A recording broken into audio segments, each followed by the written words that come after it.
الحمد لله وكفى والصلاة والسلام على سيد الرسل وخاتم الأنبياء وعلى آله وأصحابه الذين أوفوا عهدا الذين هم خلاصة العرب الأربع وخير الخلائق بعد الأنبياء. أما بعد فأعوذ بالله من الشيطان الرجيم. بسم الله الرحمن الرحيم. يا أيها الذين آمنوا لا تتخذوا آباءكم وإخوانكم أولياء إن استحبوا الكفر على الإيمان ومن يتولهم منكم فأولئك هم الظالمون. قال النبي صلى الله عليه وسلم: من أحب لله وأبغض لله وأعطى لله ومنع لله فقد استكمل الإيمان. صدق الله العظيم وصدق رسوله النبي الأمي الكريم ونحن على ذلك لمن الشاهدين والشاكرين والحمد لله رب العالمين. سورۃ توبہ 10 پارے کی ایک آیت کریمہ تلاوت کی ہے اور جناب نبی پاک صلی اللہ علیہ وسلم کا ایک فرمان تلاوت کیا ہے جس کو امام مسلم نے روایت کیا ہے. آیت کریمہ کا مفہوم یہ ہے، اللہ رب العزت فرماتے ہیں: یا ایھا الذین آمنوا لا تتخذوا آباءکم واخوانکم اولیاء. اے ایمان والو، تم اپنے آبا و اجداد، بھائیوں وغیرہ کو دوست نہ بناؤ. کب دوست نہ بناؤ؟ ان استحبوا الکفر علی الایمان، جبکہ آپ کے رشتہ دار، آبا و اجداد وغیرہ بھائی ایمان کے مقابلے میں کفر کو پسند کرتے ہیں. وَمَن يَتَوَلَّهُم مِّنكُمْ، اور اگر کوئی شخص بھی ایمان والا اپنے کافر رشتہ داروں کے ساتھ تعلق رکھے گا، وَمَن يَتَوَلَّهُم مِّنكُمْ فَأُولَٰئِكَ هُمُ الظَّالِمُونَ، تو یہ مومن ظالم ہے. آبا و اجداد اگر آپ کے نظریے کے مطابق ہیں، ان کے ساتھ محبت، سب کچھ تعلقات جائز ہیں جب تک وہ اسلامی حکم کے خلاف کوئی حکم نہ دے.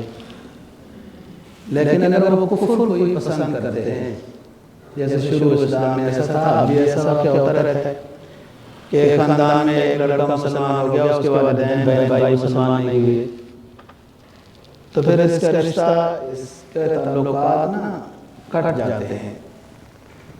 جب کفر اور ایمان کا آپس میں فرق آ گیا ہے تو پھر کفر والوں کو ترجیح یا تعلق یا دوستی کے لحاظ سے پسند نہیں کرنا. یہ اس آیت میں حکم ہوا. اے ایمان والو، لا تتخذوا آباءکم واخوانکم اولیاء، اپنے آباؤں اور بھائیوں کو، مطلب رشتہ داروں کو دوست نہ بناؤ. کب؟ ان استحبوا الکفر علی الایمان، کہ جب وہ کفر کو پسند کرتے ہیں آپ کے رشتہ دار ایمان کے مقابلے میں، تو ان کے ساتھ دوستی نہ لگاؤ. وَمَن يَتَوَلَّهُم مِّنكُمْ، اور تم میں سے کوئی ایسا شخص جب کرے گا، یعنی ہے ایمان والا اور کافروں کے ساتھ دوستی اور تعلق قائم کرے گا، فَأُولَٰئِکَ هُمُ الظَّالِمُونَ، تو ایمان والا ہی ظالم ہے. جناب نبی پاک صلی اللہ علیہ وسلم کے فرمان کا مفہوم یہ ہے کہ جو شخص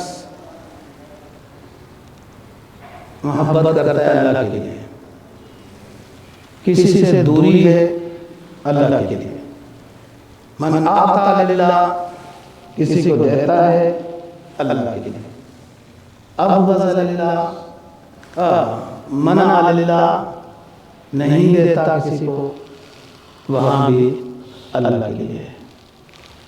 ایسا شخص جس میں یہ چاروں باتیں اللہ ہی کے لیے، کسی کے ساتھ تعلق، اٹھنا بیٹھنا، بات چیت کرنا مال اس لیے ہے کہ دینی بات ہو جائے گی، اس سے دینی فائدہ ہمیں ہو جائے گا یا اس کو ہو جائے گا، احب للہ، ابغض للہ، کسی سے دور ہوا اس لیے کہ اس کے قریب رہنے میں نقصان ہے، دینی نقصان ہے، ابغض للہ ہے۔ کسی کو دیتا ہے، اس کو مستحق سمجھتا ہے، وہ مسلمان ہے، غریب ہے، دے رہا ہے اللہ کی رضا کی خاطر، اس سے کوئی مقصد نہیں ہے، ریاکاری نہیں ہے۔ منع للہ، کسی کو نہیں دیتا کہ وہ کافر ہے، مالدار ہے، یا کوئی بھی بات ہے، اللہ کے لیے کہ اللہ کا حکم یہاں ہے نہ دینے کا، وہاں دے رہا ہے اللہ کا حکم ہے، وہاں دوری کر رہا ہے اس دوست سے، اللہ کا حکم ایسا ہے، کسی کے قریب جا رہا ہے اللہ کا حکم سمجھ کر۔ اگر یہ چار باتیں اس کے اندر ہیں، فقد استکمل الایمان، اس شخص نے اپنے ایمان کو مکمل کر لیا ہے۔ ایک تو ایمان ہے مطلق ایمان، لا الہ الا اللہ محمد رسول اللہ، یہ مطلق ایمان حاصل ہو گیا۔ تکمیل ایمان اعمال کے ساتھ ہوتا ہے، ایمان کا مکمل ہونا، اور وہ ایمان کے جو نجات اولی کا ضامن بن جائے گا، جیسے حساب ہوگا، میدان حشر ہوگا، یہ ایمان اس کو سیدھا جنت میں پہنچا دے گا، اس ایمان کو نام ہے کامل ایمان۔ ایک ہے مطلق ایمان، کلمہ شہادت پڑھ لیا، کلمہ طیبہ پڑھ لیا، ایمان حاصل ہو گیا۔ ایمان کی تکمیل کے ایمان کا درخت پھلاور ہو، وہ اعمال صالحہ سے ہوتا ہے، اور گناہوں سے بچنے سے ایمان مکمل ہوتا ہے۔ تو بات یہ ہو رہی ہے یہاں پر، فرمایا یا ایھا الذین آمنوا لا تتخذوا آباءکم واخوانکم اولیاء۔ یہ قصہ اولاً تو ہجرت کے لحاظ سے ہے کہ کچھ لوگ ہجرت کر آئے تھے اور ان کے بعد رشتہ داروں نے ہجرت نہیں کی تھی، باوجود اس کے کہ ان کے پاس استطاعت تھی ہجرت کی۔ تو اس وقت ہجرت ایمان کا حصہ تھا، اس کا ایمان قبول ہے جس نے ہجرت کی ہے، اور صاحب حیثیت ہے، ہجرت کیوں نہیں کی؟ ہجرت فرض تھی۔ تو پھر بھی کوئی شخص اپنے ان رشتہ داروں سے تعلق رکھے گا تو گنہگار ہوگا، یہ اس چیز میں فرمایا۔ کیونکہ دو چیزیں ہیں انسان کے ساتھ وہ متعلق ہیں، ایمان والے سے متعلق ہیں۔ ایک انسان کی رشتہ داری ہے، عزیز و اقارب ہیں، بال بچے ہیں، کزن مزن ہیں، یہ رشتہ داری ہے اس کی۔ اور ایک ہے کہ اللہ اور رسول کا تعلق۔ اب دو تعلق ہیں، ایک تعلق وہ ہے جو انسان کا رشتہ داروں کے ساتھ ہے، ایک تعلق ایمان والے کا رشتہ داروں کے علاوہ اللہ اور اس کے رسول کے ساتھ ہے، اور یہ درمیان میں ہے ایمان والا۔ شریعت کا حکم ہے کہ دونوں کو لے کر چلنا ہے۔ اگر رشتہ دار بھی تابع شریعت ہیں اور یہ بندہ اللہ اور رسول کے حکم کو مان رہا ہے، جس طرح حکم رشتہ داروں کے ساتھ تعلق ہے وہ بھی نبھا رہا ہے، اور رشتہ دار اللہ رسول کے تعلق قائم کرنے، ان کے حقوق ادا کرنے میں رکاوٹ نہیں ہے، بہت اچھی بات ہے۔ لیکن کہیں ایسا ہوتا ہے کہ یہ دونوں تعلق مقابلے میں آ جاتے ہیں، رشتہ داری، نفس، عزیز و اقارب، دوست کچھ کہتے ہیں اور اللہ اور اس کا رسول کچھ کہہ رہا ہے۔ اس شکل میں جو لوگ اللہ رسول کے حکم کو ترجیح دیتے ہیں وہ کامیاب ہیں، اور جو تعلق داری ظاہری مصلحت اسلام مصلحت کو پسند کرتا ہے، لیکن جہاں اسلام نے اجازت دی ہے، اسلام آسان مذہب ہے، لیکن جہاں اسلام نے آسانی کی اجازت دی ہے، اپنی طرف سے ہم کوئی آسانی نہیں نکال سکتے۔ اسلام نے آسانی کی اجازت دی ہے، آپ وضو نہیں کر سکتے تیمم کر لیں۔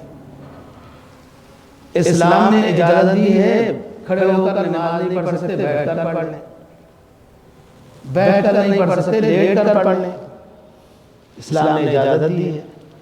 اسلام نے اجازت دی ہے کہ آپ سفر پہ جائیں تو 2 فرض کے بجائے 4 فرض کے بجائے 2 فرض پڑھیں۔ اسلام نے اجازت دی ہے کہ آپ سفر میں روزہ نہیں رکھ سکتے تو ٹھیک ہے نہ رکھیں، فعدۃ من ایام اخر، اتنے دن گنتی کر کے بعد میں آپ اس کی قضا کر لیں۔ یہ اسلام نے اجازت دی، یہ اسلام کی آسانی ہے۔ اسلام کی آسانی ہے وضو ٹوٹ جائے تو وضو بنا لیں، کپڑا ناپاک ہو جائے تو اس جگہ کو پکڑ کر 3 مرتبہ دھو لیں، یہ اسلام کی آسانی ہے۔ پہلے شریعتوں کو یہ حکم نہیں تھے، لیکن یہ مطلب بھی نہیں ہے آسانی کا کہ اسلام اپنی طرف سے آسانیاں نکالتا رہے۔ تو یہاں پر بھی اسلام نے جو حق حقوق دیے ہیں اس کا لحاظ رکھ کر رشتہ داری ساتھ چل رہی ہے۔ اللہ رسول کے حق پامال نہیں ہو رہے، نہیں وہ خراب ہو رہے، اور رشتہ دار بھی ایمان والے ہیں، وہ بات سمجھتے ہیں، تو دونوں کو لے کر چلنا ہے۔ صلہ رحمی کی بھی بہت فضیلت ہے، صلہ رحمی دخول جنت کا سبب بنے گی، لیکن صلہ رحمی اگر اللہ اور اس کے رسول کے حقوق کی ادائیگی میں رکاوٹ بن رہی ہے تو پھر اللہ اور اس کے رسول کے حکم کو ترجیح ہوگی۔ لا طاعۃ لمخلوق فی معصیۃ الخالق۔ تو بتا رہا ہوں انسان کے ساتھ اور ایمان والے کے ساتھ خصوصاً 2 تعلق اس کے ساتھ ہیں، ایک اللہ اور اس کے رسول کا تعلق اور اس کا حکم، اور ایک اپنے ساتھیوں کا، رشتہ داروں کا، اپنے نفس کا، بیوی بچوں کا، یہ حق حقوق۔ اگر یہ دونوں موافق شریعت ہیں تو اچھی بات ہے، لیکن اگر کوئی مومن اللہ اور اس کے رسول کا جو حکم ہے اس کو پیچھے چھوڑ دیتا ہے، ظاہری حکمتیں اور اپنے تعلقات ان چیزوں کو ترجیح دے رہا ہے اور اللہ اور اس کے رسول کے حکم کو چھوڑ رہا ہے، تو یہ مومن گنہگار ہے، جیسے اب پوری امت مسلمہ گنہگار ہے۔ کہ اس وقت فلسطین کے جہاد میں کسی کا کوئی اشکال نہیں ہے، کسی اسلامی ملک، کسی مفتی کا، تو پھر اس وقت اس کے باوجود آپ اللہ اور اس کے رسول کے حکم کو نہیں مان رہے، تو پھر کس کے حکم کو مان رہے ہیں؟ اللہ اور اس کے رسول کے حکم کو جب نہیں مانا جائے گا تو اس کے مقابلے میں پھر کس کا حکم ہے؟ تو جب نہیں عمل ہوگا تو پوری امت مسلمہ گنہگار ہے۔ قرآن نے اس کو کہا قُلْ إِنْ كَانَ آبَاؤُكُمْ وَأَبْنَاؤُكُمْ وَإِخْوَانُكُمْ وَأَزْوَاجُكُمْ وَعَشِيرَتُكُمْ وَأَمْوَالٌ اقْتَرَفْتُمُوهَا وَتِجَارَةٌ تَخْشَوْنَ كَسَادَهَا وَمَسَاكِنَ تَرْضَوْنَهَا أَحَبَّ إِلَيْكُمْ مِنَ اللَّهِ وَرَسُولِهِ وَجِهَادٍ فِي سَبِيلِهِ فَتَرَبَّصُوا حَتَّى يَأْتِيَ اللَّهُ بِأَمْرِهِ واللہ لا یہدی القوم الظالمین۔ سارے رشتے گنوائے جو رشتے کے انسان کے لیے حکم الہی کو بجا لانے میں رکاوٹ بن سکتے ہیں، ان تمام رشتوں کو سورہ توبہ کی اس آیت کریمہ میں اللہ تعالیٰ نے گن کے بتایا۔ فرما دیجیے اے میرے نبی قُلْ إِنْ كَانَ آبَاؤُكُمْ، اگر تمہارے آبا، تمہارے بچے، تمہارے بھائی، تمہارے بیویاں، وعشیرتکم، تمہارے رشتہ دار، واموال اقترفتموها، اور وہ مال دولت جو تم کما رہے ہو، کمایا ہوا ہے، وتجارت تخشون کسادہا، اور وہ تجارت کہ تم اگر اس کو چھوڑو تو سمجھتے ہو کہ نقصان ہو جائے گا، وَمَسَاكِنَ تَرْضَوْنَهَا، اور اپنے گھروں کو نہیں چھوڑ سکتے ہو کہ وہ تمہیں بہت پسند ہیں، بڑی محنت سے بنائے ہیں، احب الیہ من اللہ ورسولہ، تم کو اللہ اور اللہ کے رسول کے حکم کے مقابلے میں یہ رشتے یا اپنے کاروبار یا اپنے محلات زیادہ پسند ہیں، وجہاد فی سبیلی، اور جہاد کے مقابلے میں بھی تمہیں اپنے ابا و اجداد، اپنی بیوی بچے، اپنے کاروبار، اپنے فلاں فلاں یہ چیزیں پسند ہیں، اللہ رسول سے زیادہ تمہیں یہ محبوب ہے، جہاد فی سبیل اللہ کے مقابلے میں تمہیں یہ محبوب ہے، تو پھر سنو فَتَرَبَّصُوا حَتَّى يَأْتِيَ اللَّهُ بِأَمْرِهِ، پھر انتظار کرو، اللہ کے ایک نئے امر کا انتظار کرو، اور وہ نئے امر مفسرین نے لکھا ہے وہ اللہ کا عذاب ہے، کہ جس وقت اللہ اور اس کے رسول کا حکم سامنے ہو اور اس حکم کو بجا لانے میں بھی کوئی اختلاف نہیں ہے، پوری دنیا کے امت مسلمہ کے بڑے بڑے مقتدر علماء، مفتیان نظام، جس میں حرمین شریفین بھی داخل ہیں وغیرہ، سب جب جہاد فلسطین کے بارے میں متفق ہیں کہ صحیح حقیقی جہاد ہے، امت مسلمہ کے لیے جہاد کا ایک بہترین موقع ہے، اور پھر کوئی کر نہیں رہا، فتویٰ تو ہو گیا، کوئی اختلاف بھی نہیں، تو اس کا مطلب یہ تمہیں اپنا ملک محبوب، تمہیں اپنے کاروبار محبوب، تمہیں اپنے رشتہ دار محبوب، تمہیں اپنی تجارت محبوب، تمہیں اپنے محلات محبوب، تو فَتَرَبَّصُوا حَتَّى يَأْتِيَ اللَّهُ بِأَمْرِهِ، پھر انتظار کرو اللہ کی ناراضگی کا، اللہ کے عذاب کا، اور عذاب ہے دوستو، کتنا عرصہ ہو گیا بارش نہیں، بارش کا ضرورت کے وقت نہ ہونا خود اللہ کی ناراضگی کے دلیل ہے، اور اسی طرح اور بھی ناراضگی ہو رہی ہے، آپ خود سمجھیں، ہر پہلو میں مسلمان سمجھتا ہے میرے نہ دنیا میں کوئی ہے نہ اللہ میرا ہے، نہ ہمارا پرسان حال دنیا میں کوئی ہے، اور حتیٰ کہ اسلام کا جھنڈا لہرانے والے اسلامی ملک بھی پاکستان پر حملہ کرنے لگے ہیں، جی، اور یہ بڑا نام اسلامی انقلاب تھا، ان کو اسلامی انقلاب کا حق یہ نظر آیا کہ پاکستان پر جناب میزائل مار دو، یہ کیا ہو رہا ہے کہ دنیا میں بھی بظاہر مسلمان کا کوئی نہیں ہے، اور بظاہر یہ بھی نظر آ رہا ہے کہ اللہ بھی ناراض ہے، ادھر بھی رشتہ ٹوٹا ہوا ہے، تو سوچنا چاہیے نا ایسا کیوں ہو رہا ہے، ایک ایسی منزل پہ آ گئے ہم، نہ کوئی ہمارا نہ ہم کسی کے،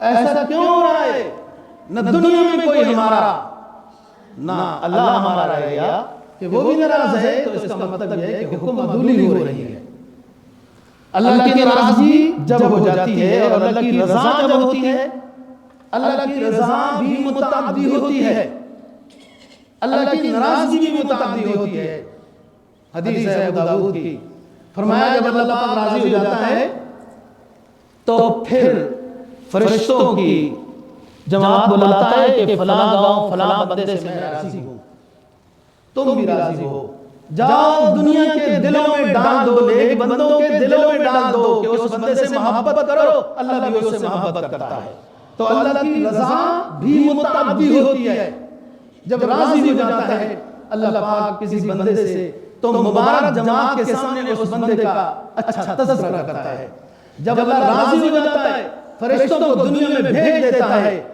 لوگوں کے نیک لوگوں کے دلوں میں اس بندے کی محبت ڈال دیتے ہیں، اللہ پاک جس بندے کو اپنا محبوب سمجھتا ہے، اور یہی ناراضگی بھی اللہ کی متعدی ہوتی ہے، جب اللہ ناراض ہو جاتا ہے فرشتوں کے سامنے اس کا ناراضگی کا ذکر ہوا، اور دنیا میں لوگ اس سے نفرت کرنے لگ جاتے ہیں، دور ہونے لگ جاتے ہیں، بیزاری محسوس ہونے لگ جاتی ہے، یہی حالت ہماری ہے، جب اس حکم کے ماننے میں کوئی اختلاف نہیں اور حقیقی جہاد ہے، تمام امت مسلمہ گناہگار ہے، خاموش ہو کے بیٹھی ہے، اور وہ مظلوم بچے بیچارے سب ہو رہے ہیں، وہ جو معصوم ہیں، جس میں عورتیں بچے بوڑھوں کو تو قتل کرنے کی اجازت نہیں ہے، لیکن جو اللہ رسول کا حکم مانے نا اس کے لیے بات ہے، یہودی کے لیے کیا ہوا؟ میں نے بتایا تھا کہ نبی پاک صلی اللہ علیہ وسلم جب غزوہ بدر سے واپس ہوئے تو اس وقت چند یہودی آپ کو تنگ کرتے تھے. ان یہودیوں کی سرکوبی کے لیے آپ نے باقاعدہ مشورہ کیا، ساتھیوں کو تیار کیا اور ان کو ختم کرایا. ایک جہاد سے واپس آ کر اور جیت کر آپ نے اپنے آپ کو بے فکر نہیں کر لیا اور نہ ہی سمجھدار بندے کی یہ علامت ہوتی ہے کہ کبھی دشمن سے مطمئن ہو کے بیٹھے. جب انسان سمجھدار ہوتا ہے تو وہ دشمن سے مطمئن ہو کے نہیں بیٹھتا، بھلے دشمن پر جیت بھی حاصل ہو گئی پھر بھی دشمن کے مقابلے میں تیار رہنا پڑتا ہے. آپ لوگوں کو بھی واسطہ ہوا ہے پاکستانی فوجی چھاؤنیوں کا؟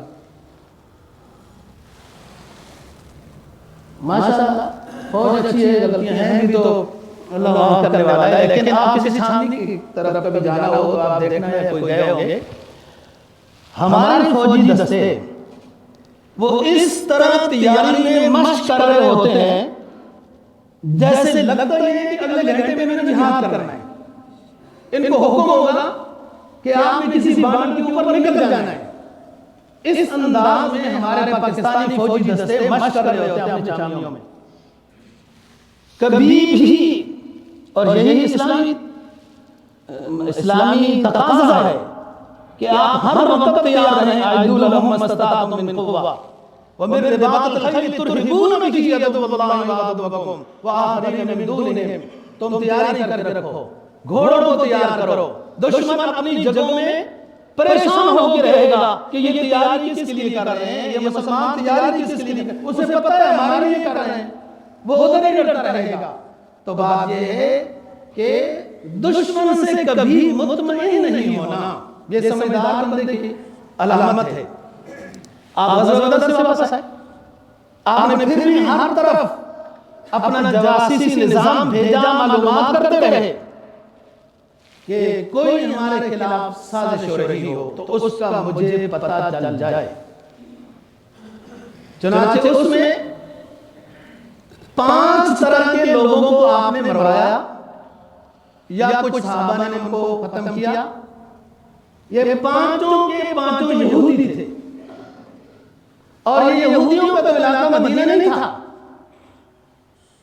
تو یہ تو پناہ لینے کے لیے مدینہ میں پہنچے تھے. پہلا پارہ آپ پڑھیں، آدھے پارے کے بعد ان کا ذکر آتا ہے ان تستفتحوا فقد جاءکم الفتح.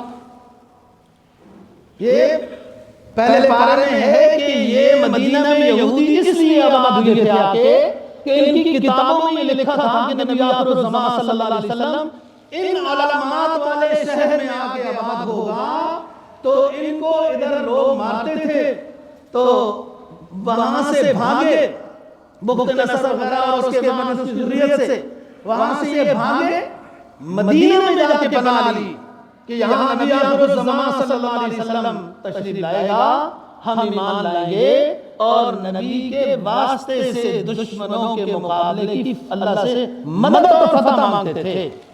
قرآن کہتا ہے فَلَمَّا جَاءَهُم مَّا عَرَفُوا كَفَرُوا بِهِ.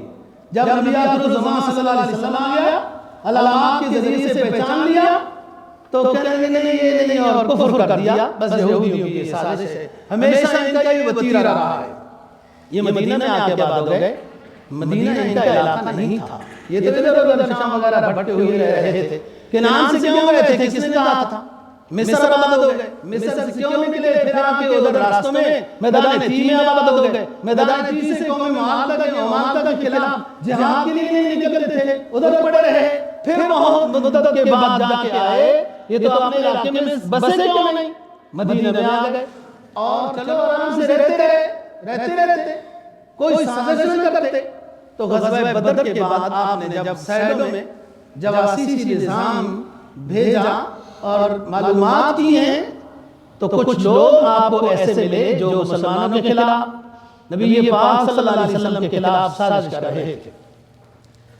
غزوہ بدر کی فتح پر ایک نابینا صحابی ہے جس نے منت مانی ہوئی تھی کہ اللہ پاک اگر بدر میں ہمیں فتح عطا کرے گا تو مدینہ میں رہنے والی ایک یہودی عورت جو میرے نبی کی گستاخی کرتی ہے، غزوہ بدر کی فتح کی خوشی میں اس گستاخ عورت کو قتل کروں گا۔ یہ عمیر بن عدی ہیں، نابین صحابی ہیں، مدینہ طیبہ میں رہتے تھے۔ چنانچہ کو پتہ چل گیا کہ بدر کی فتح مسلمانوں کے نصیب میں ہوئی۔ نابینا ہونے کے باوجود ذرا سوچو اسلامی جذبہ کیا چیز ہے، عظیمت کیا چیز ہے، اور مقام محبت کیا ہے۔ نبینا ہونے کے باوجود رات کو پورے حالات کا جائزہ لے کر معلومات کر کے اسی بدبخت عورت کو قتل کیا جو نبی پاک صلی اللہ علیہ وسلم کی گستاخی کرتی تھی اور حد درجے کی بے ادب تھی۔ مانا معذوری کے کپڑے گندے مسجد نبوی میں پھینکتی تھی اور آپ صلی اللہ علیہ وسلم اس سے بہت تنگ تھے۔ اس شخص نے منت مانی ہوئی تھی نابین صحابی نے کہ جب بدر فتح ہوگا تو میں اس بدبخت کو ختم کروں گا۔ اس کی خوشی میں اور قتل میں کامیاب ہوا۔ صبح کی نماز آ گیا، نبی پاک 25 رمضان کو یہ اس نے کام کیا۔ صبح کی نماز میں آیا، نبی پاک صلی اللہ علیہ وسلم کو بتایا، آپ بہت خوش ہوئے کہ آپ نے بہت کامیاب وار کیا ہے۔ حضرت عمر رضی اللہ عنہ نے کہا کہ حضرت یہ نبینا تو بڑا اونچا کام کر گیا۔ تو آپ صلی اللہ علیہ وسلم نے فرمایا عمر اس کو نابینا نہ کہو، یہ بینا ہے، یہ بینا ہے۔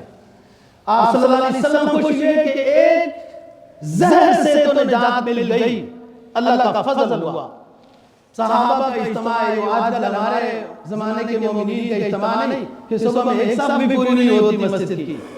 وہ صحابہ کا اجتماع ہے، صبح کی نماز مسجد نبوی بھری ہوئی ہے۔ آپ صلی اللہ علیہ وسلم حضرات صحابہ کی طرف متوجہ ہوئی ہے اور اس نابینا صحابی کی تعریف کی جس نے آپ کے خلاف گستاخی کرنے والے کو قتل کیا تھا۔ فرمایا اذا احببتم ان تنظروا الى رجل نصر اللہ ورسولہ بالغیب فانظروا الى عمیر بن عدی۔ اگر تم میں سے کوئی پسند کرتا ہے کہ ایسے شخص کو دیکھے جس نے اللہ اور اللہ کے رسول کی مدد کی ہے، اگر تم میں سے کوئی پسند کرتا ہے کہ اس شخص کو دیکھے جس نے اللہ اور اس کے رسول کی مدد کی ہے، تو دیکھو یہ میرے دائیں جانب عمیر بن عدی کو، وہ نابینا صحابی ہے اور رسول پاک صلی اللہ علیہ وسلم نے آئندہ کے لیے منع کر دیا کہ میرے اس صحابی کو نبینا نہ کہنا، یہ بینا ہے۔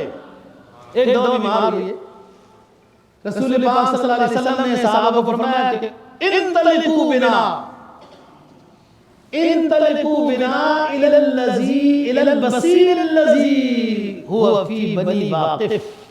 انطلقوا بنا، چلو آج ہم چلتے ہیں اس دیکھنے والے کی بیمار پرسی کرنے کے لیے جو بنی واقف کا ہے۔ ادھر آپ نے مان لو اس کا نام، ان کی قوم کا نام بنی واقف تھا۔ آپ نے یہاں پر یہ نہیں کہا اس نبی کو دیکھنے جاتے ہیں، فرمایا چلو میرے ساتھ اس دیکھنے والے کی بیمار پرسی کرنے جاتے ہیں جو قبیلے بنی واقف کا ہے۔ تو یہ اعزاز اس نابینا صحابی کو، سب سے پہلا اعزاز یہ اس نابینا صحابی کو ملا جس نے گستاخ رسول کو قتل کیا ہے۔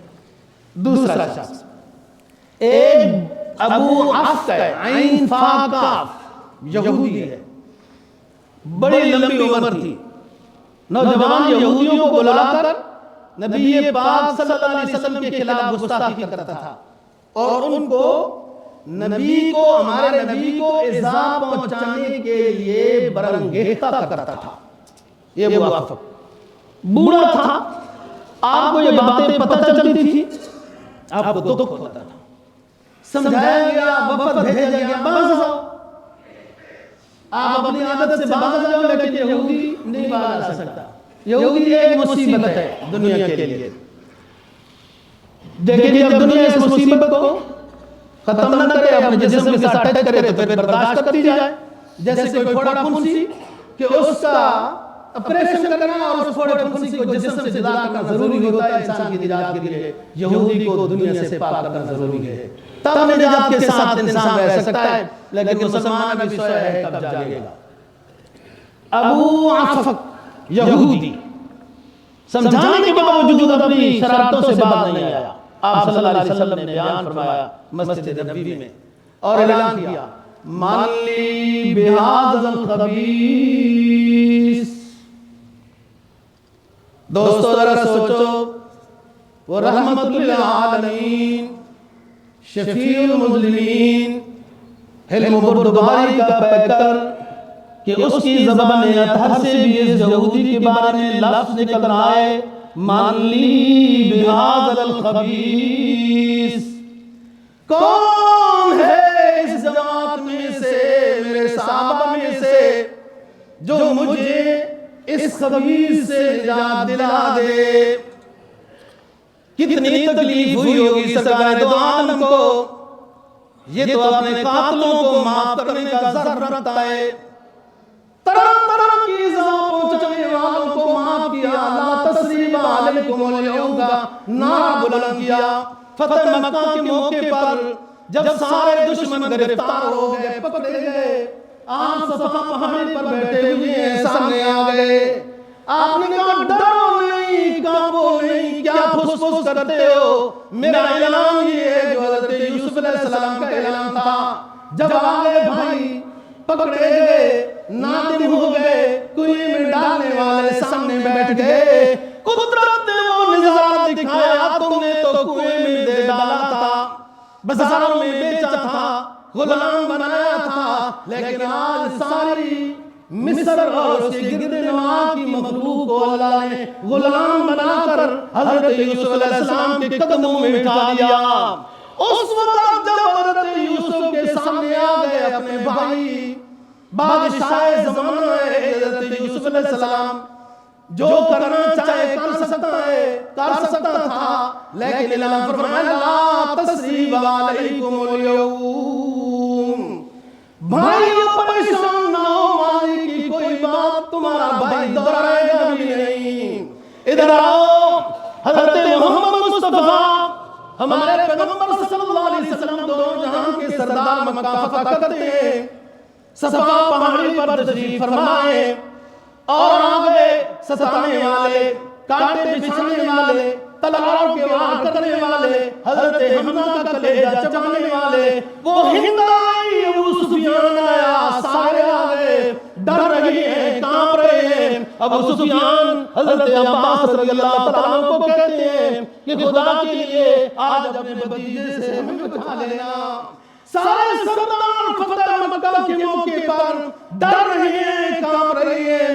سرکار دو جہاں صلی اللہ علیہ وسلم فرما رہے ہیں لا تثریب علیکم اليوم۔ میں اپنے بھائی حضرت یوسف علیہ السلام کا وہ جملہ دہرا رہا ہوں، تمہارے ماضی کے تانے ستانے کہانیاں قصے واقعات میں دہراؤں گا بھی نہیں۔ یہ پیغمبر جو اتنا بڑا معافی کا ضرب رکھنے والا ہے، جب اتنا بڑا حلیم بردبار رحمت للعالمین بھی کسی یہودی کے بارے میں یہ جملہ کہتا ہے من لی بہذا الخبیث، کون ہے میرے صحابہ میں سے جو اس خبیث سے مجھے نجات دلا دے؟ سالم بن عمیر اٹھتے ہیں، عرض کرتے ہیں اللہ کے رسول، میں نے بڑے عرصے سے اس کی گستاخی سنی ہے، اور اس وقت سے میں یہ منت مانگ کر بیٹھا ہوں کہ اس ظالم کو، اس گستاخ کو میں قتل کروں گا۔ آج آپ کا اعلان دیا گیا، مجھے تسلی مل گئی، اجازت ہو گئی، میں ابو عفق کو قتل کروں گا۔ چنانچہ سالم بن عمیر رضی اللہ تعالیٰ عنہ نے یہ صحابی اور گستاخی سن کر پہلے سے دل میں یہ سوچا ہوا تھا کہ اس شخص کو ختم کرنا ہے، باوجود سمجھانے کے۔ یہ غزوہ بدر کے بعد کی بات بتا رہا ہوں، احد ابھی نہیں ہوا کہ رسول پاک صلی اللہ علیہ وسلم چاروں طرف سے اپنے حالات سے باخبر ہے۔ ایک کعب بن اشرف یہودی ہوتا ہے، یہ مکس جنس تھی، مکس جنس، کعب بن اشرف کچھ عرب یمن کے ساتھ اس کا تعلق تھا، شادی یہودیوں سے تھی، مکس جنس ہوگی، کچھ اور چیز بنتی ہے نا پھر. تو یہ جب غزوہ بدر ہوا، مسلمانوں کو اللہ نے فتح دی، مشرکین مکہ رسوا ہوئے، مغلوب ہوئے، یہ وہاں گیا تعزیت کے لیے، روتا تھا، شاعر تھا، مرثیہ پڑھتا تھا، خود بھی روتا تھا اور ان کو بھی رلاتا تھا، اور پھر وعدہ کیا کہ تم آؤ، میں تمہارا ساتھ، ہماری قوم تمہارا ساتھ دے گی اور ختم کرے گی مسلمانوں کو. جبکہ یہودیوں کا معاہدہ چل رہا تھا رسول پاک صلی اللہ علیہ وسلم کے ساتھ کہ ہم مل کر اس کے خلاف حملہ کریں گے جو مدینہ پر حملہ کرے گا. تو اس نے پہلی غلطی کی، نقض عہد کیا. دوسری غلطی، اس نے نبی پاک صلی اللہ علیہ وسلم کو دعوت دی کہ آپ ہمارے پلے میں علاقے میں تشریف لائیں، واضح نصیحت اور بیان کریں. تو لوگ کیا پتا اسلام قبول کریں. آپ تشریف لے گئے، چند صحابہ کے ساتھ ایک جگہ بٹھایا، وہی آ گئی آپ صلی اللہ علیہ وسلم پر، وہی آ گئی. حکم ہوا کہ یہاں سے اٹھ جائیے، آپ کو قتل کرنے کا پروگرام کیا جا رہا ہے. یہ کعب بن اشرف ہے. آپ صلی اللہ علیہ وسلم تشریف لے آئے واپس، اور اشعار میں نبی کی بے ادبی، عرب لڑکیوں کی گستاخی اور ان کے بارے میں غلط باتیں اشعار میں کرتا تھا، مسلمانوں کو حقارت کی نظر سے دیکھتا تھا. رسول پاک صلی اللہ علیہ وسلم نے پھر بیان فرمایا کہ ہے کوئی جو کعب بن اشرف یہودی، نقض عہد کرنے والا، گستاخی کرنے والا، مجھے قتل کا پروگرام کرنے والا، اس شخص کو کوئی ختم کرنے کے لیے ہے تو محمد ابن مسلمہ اٹھے. محمد ابن مسلمہ یہ اوس قبیلے کے ہیں. کہا حضور مجھے ایک دو باتیں کہنے کی اجازت دیجیے، میں اس کا کام تمام کر لوں گا. آپ نے فرمایا اجازت ہے. وہ اس نے وہاں کیا باتیں کی؟ وہاں کچھ نہیں ہے، غلہ کم ہے، فلاں ہے، آپ ہمیں غلہ دے دیں، یوں کریں. اور آپ نے تو خوشبو بڑی پیاری لگائی ہوئی ہے. یہ سردار تھا، سر میں خوشبو لگاتا تھا، تو اڑ کے وہ خوش ہو گیا، میری خوشبو پسند کی جا رہی ہے. اس نے پہلے سے پروگرام محمد ابن مسلمہ نے اپنے ساتھیوں کے ساتھ کر رکھا تھا. وہ جھکا اور انہوں نے خوشبو سونگھی، کہا بہت اچھی ہے، اور ادھر ساتھی کو اشارہ کیا اور سر قلم ہو گیا. کعب بن اشرف کا نظام تمام ہوا. نبی پاک صلی اللہ علیہ وسلم نے محمد ابن مسلمہ کو دعائیں دی. یہ کعب بن اشرف ہے، یہودی ہے، اسما یہودیہ، ابو عقب یہودی، کعب بن اشرف یہودی، ابن سبینہ یہ بھی اسی طرح ہی کرتا تھا. محیثمہ ایک شخص ہوتے ہیں، محیثمہ بن مسعود رضی اللہ تعالیٰ عنہ، انہوں نے قتل کیا. گھر آئے تو بھائی ان کو ڈانٹنے لگ گیا. بھائی ڈانٹنے لگ، کیوں تم نے یہودی کو قتل کیا؟ ابن سبینہ نے کہا ہمارے نبی کی گستاخی کرتا تھا، مجھے حکم تھا نبی کا کہ اس کو ختم کرو، قتل کرو. وہ بھائی ڈانٹ رہا ہے. اس نے کیا کہا؟ لقد امرني رسول الله صلى الله عليه وسلم بقتله لو امرني بقتلك لضربت عنقك. او بھائی ہو ایسا، مجھے ڈانٹو مات، میں نے جو کیا اپنے پیغمبر کے حکم پہ کیا. اگر میرا پیغمبر یہ حکم دیتا او حیثمہ اپنے بھائی حویثمہ کو قتل کر دو، تو میں اللہ کی قسم اٹھا کے کہتا ہوں میں تیری گردن کو بھی جدا کر دیتا. حویثہ کام کیا. یہ حویثہ مسلمان نہیں ہوا تھا، محیثہ مسلمان تھا. حویثہ کام کیا میں قربان جاؤں اس نظریے پر، قربان جاؤں اس ہستی پر، قربان جاؤں ایمان لانے والے پر. اتنے پکے ایمان میں ہو جاتے ہیں کہ اپنے بھائی کا بھی خیال نہیں کرتے، اسلام کا خیال کرتے ہیں. یہ بھائی حویثہ اپنے بھائی محیثہ کو کہنے لگا میں بھی آپ کے پیغمبر کے غلاموں میں داخل ہونا چاہتا ہوں، مجھے بھی مسجد نبوی میں لے جاؤ، اسلام کا اعلان کرتا ہوں. یہ بھی یہودی تھا، ابن سبینہ، جس کو حویثہ نے، محیثہ نے قتل کیا، اور اس کے قتل کی برکت سے اس کا بھائی بھی مسلمان ہو گیا. یہاں اسلام سبق دیتا ہے تیرا رشتہ دار کون ہے، تیرا دشمن کون ہے. جس نے اسلام قبول کیا وہ تیرا رشتہ دار ہے، اسلامی بھی برادری کے لحاظ سے بھی وغیرہ، جس نے اسلام قبول نہیں کیا اس کے ساتھ تمہارا کوئی رشتہ نہیں ہے۔ یہ لذت اور یہ حلاوت انسان کو جب حاصل ہو جاتی ہے کہ ایمانی جذبات دلوں میں گھس جائے، ایمانی حلاوت نصیب ہو جائے، اسلام کی رشتہ داری سمجھ میں آ جائے، اسلام رضیت باللہ ربا وبالاسلام دینا وبمحمد نبیا سمجھ میں آ جائے۔ اور کوئی کہتا ہے اذا حلت الحلاوت قلبا نشطت فی العبادت الاعضاء، اذا حلت الحلاوت قلبا، جب ایمانی حلاوت دل میں اتر جاتی ہے، جب ایمانی لذت محسوس ہونے لگ جاتی ہے، نشطت فی العبادت الاعضاء، پھر عبادت میں اس بندے کے اعضاء جوارح کو لذت محسوس ہونے لگ جاتی ہے۔ یہ سمجھ چکا ہے اسلامی رشتہ کیا ہے۔ پانچواں ابو رافع یہودی ہے، خیبر میں آباد ہو گیا، لیکن مسلمانوں کے خلاف سازش سے باز نہیں آیا۔ نبی پاک صلی اللہ علیہ وسلم نے اعلان فرمایا ایک پانچواں خبیث بھی ہے جو خیبر میں آباد ہو کر ہمارے خلاف سازش کرتا ہے، سمجھانے کے باوجود اپنی شرارتوں سے باز نہیں آتا ہے، اس کا بھی کام تمام کرنا ہے۔ عبداللہ بن عتیق کھڑے ہوتے ہیں، یہ خزرجی ہیں، دو قبیلے عرب کے مدینہ طیبہ میں آباد تھے، ایک اوس ایک خزرج۔ اوس والے نے محمد بن مسلمہ نے کعب بن اشرف یہودی کو قتل کیا تھا۔ خزرج والے یہ سوچ رہے تھے کہ اوس والے تو مقام لے گئے، خزرج والوں نے نبی کی دعا نہیں لی، اس موقع پر اس طرح کے کارنامے پر خزرج والوں نے دعا نہیں لی۔ آج عبداللہ بن عتیق قبیلہ خزرج والا کھڑا ہوتا ہے، جاتا ہے اجازت دے کر، خیبر میں رات کی تاریکی میں دروازے بند ہو رہی ہیں، یہ دوسری منزل پر ابو رافع کے قریب پہنچ جاتا ہے۔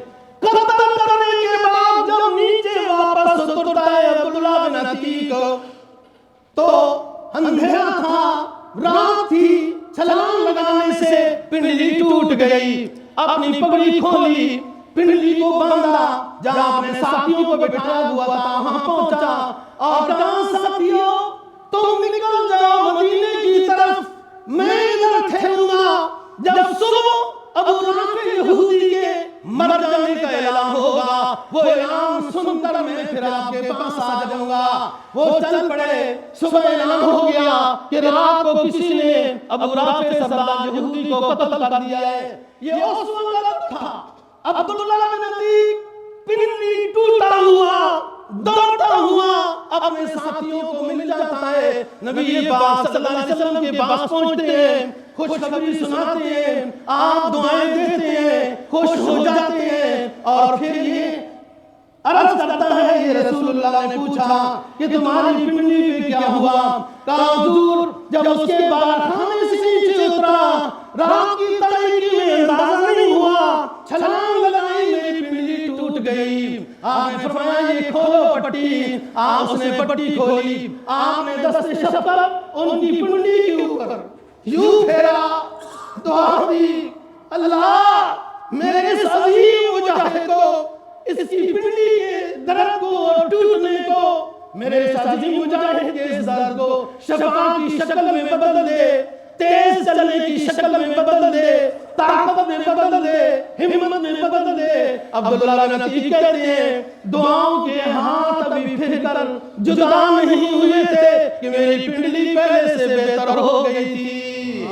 5 میں آپ کو سنائے ہیں دوستو، وہ لوگ جو غزوہ بدر کے بعد نبی پاک صلی اللہ علیہ وسلم نے جب جاسوسی نظام لیا، یہ یہودی شرارت کر رہے تھے، یہ رحمت للعالمین ہونے کے باوجود جب ان کو قتل کرایا تو ذرا سمجھنے کی بات ہے کہ یہودی کی شرارت کس درجے کی تھی، اور اب تو یہودی آپ کے سامنے ہے، اس کو قتل کرنا کاٹنا کوئی مشکل نہیں ہے، بس دعا ہے بڑے درد کے ساتھ کہ اللہ تعالیٰ امت مسلمہ کو جذبہ جہاد اور بیداری نصیب فرمائے۔ وآخر دعوانا الحمدللہ۔